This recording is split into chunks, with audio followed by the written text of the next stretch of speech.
Hello, Narelle Chenery here from Miessence.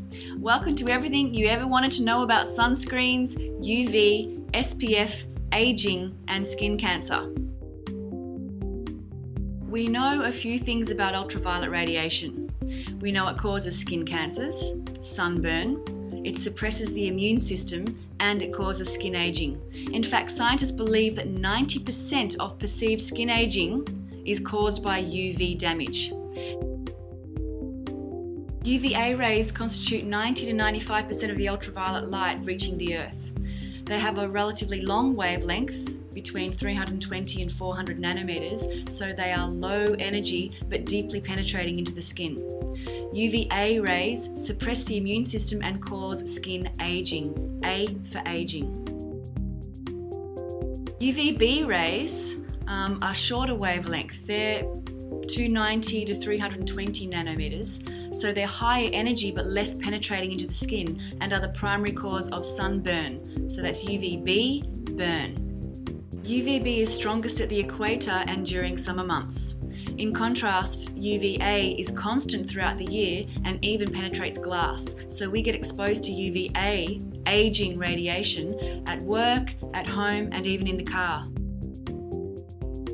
Skin cancer is the most common cancer, accounting for nearly half of all cases in the US and an astonishing 80% of all newly diagnosed cancers in Australia. Even though more people are using sunscreens than ever before, the incidence of skin cancer continues to rise. In fact, a number of studies conducted in the 1990s reported higher, not lower, incidence of the deadliest form of skin cancer, malignant melanoma, among frequent sunscreen users. There are three major forms of skin cancer. Squamous cell carcinoma, which is a slow-growing, treatable cancer. It's the second most common at about 16% of cases and primarily affects people who sunburn easily, they tan poorly, and have blue eyes and red or blonde hair. The most common skin cancer is basal cell carcinoma, accounting for about 80% of skin cancers. It occurs most frequently in men who spend a great deal of time outdoors and primarily produces lesions on the head and neck. Malignant melanoma is the rarest form of skin cancer, accounting for 4% of cases, but it's the most deadly. It's more prevalent among city dwellers than those who work outdoors. It doesn't occur necessarily in sun-exposed areas of the body, and it's thought to be linked to severe cases of sunburn in childhood and adolescence. Research into the links between sunscreen use and skin cancer by the International Agency for Research on Cancer has concluded that sunscreen use may decrease the occurrence of squamous cell carcinoma.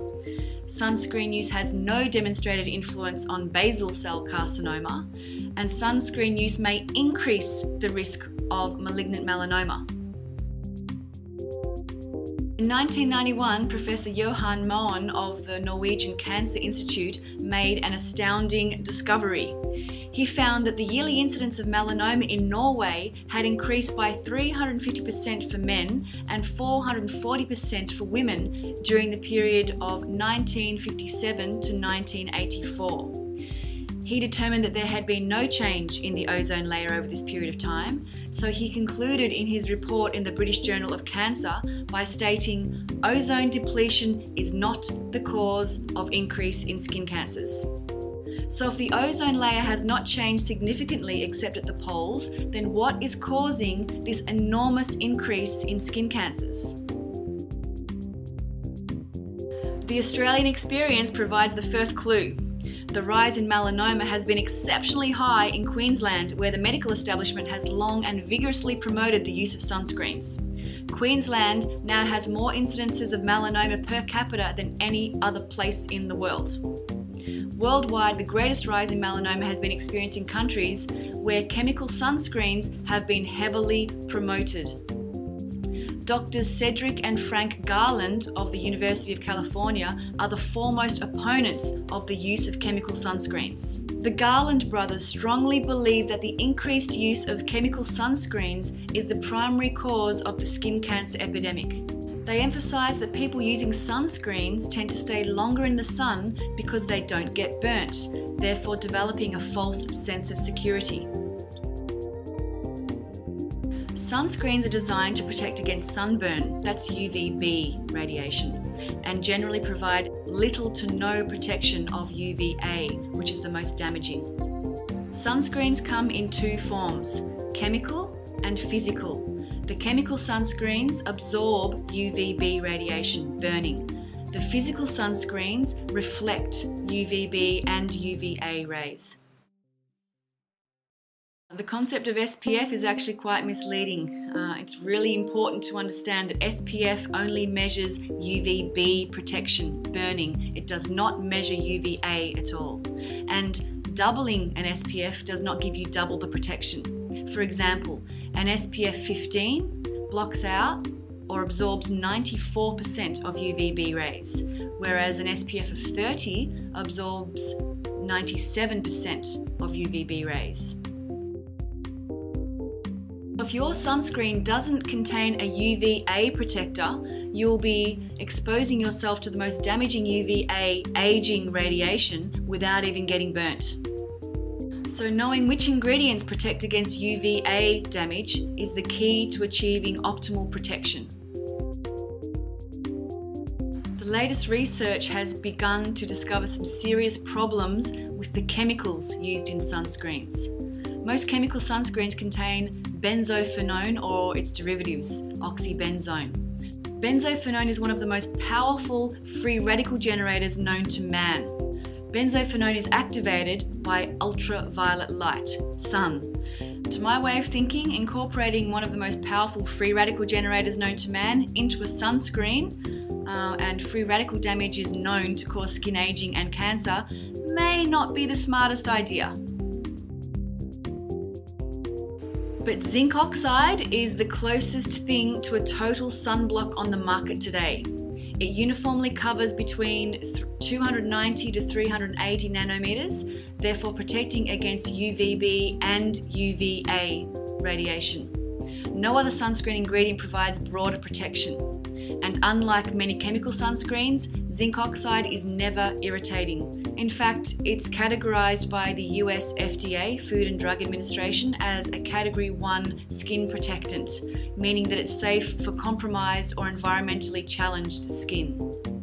Zinc oxide has over a 300-year history of safety with no known adverse reactions, which is why it's often used to treat babies.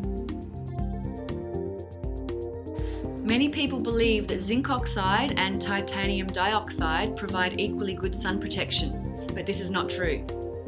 Although both agents are inorganic sunscreens, mineral pigments, they provide different levels of protection. Titanium dioxide protects against UVB and only a small amount of UVA, not the whole spectrum like zinc oxide.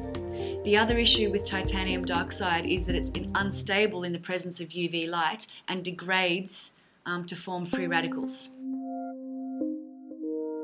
So for the best sun protection, choose a product that contains zinc oxide and has an SPF of 15 or more. But we have to remember that exposure to UV radiation is not all bad.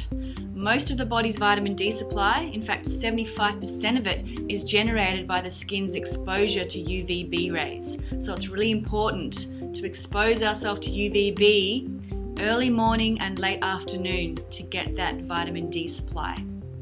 Using a sunscreen drastically reduces the amount of UVB we can absorb, and low levels of vitamin D are known to increase the incidence of cancer of the breast and colon, and may also accelerate growth of melanoma. Dr. Gordon Ainsley in California believes that the use of sunscreen causes more deaths than it prevents. Dr. Ainsley estimates that 30,000 cancer deaths in the United States alone could be prevented each year if people adopted a regimen of regular, moderate, safe sun exposure. So here's the bottom line on safe sun practices, some do's and don'ts for you.